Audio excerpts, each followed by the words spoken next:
আমরা রয়েছি এখন শিয়ালদা স্টেশন চত্বরে।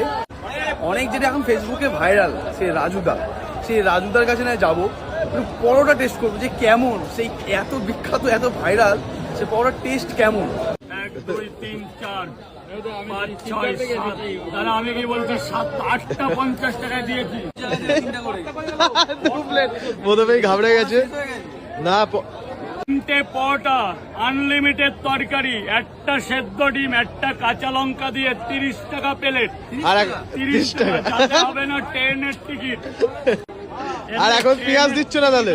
পেঁয়াজ এক টুকরো হয়, আজ থেকে বন্ধ হয়ে গেছে। পেঁয়াজ গেছে বোম্বে বলছে কাকা, পেঁয়াজ বোম্বে গেছে। তিনটে পরোটা আনলিমিটেড তরকারি, এদিকে 30 টাকা। রাজুদা তেল ছাড়া পরোটা এরকম রাস্তার ধারে বিখ্যাত হওয়ার পেছনে কারণটা আপনাদের বলি। এখন কিন্তু অনেক আপনারা ডায়লগ শুনেছেন রাজুদা কখন বেরোয়,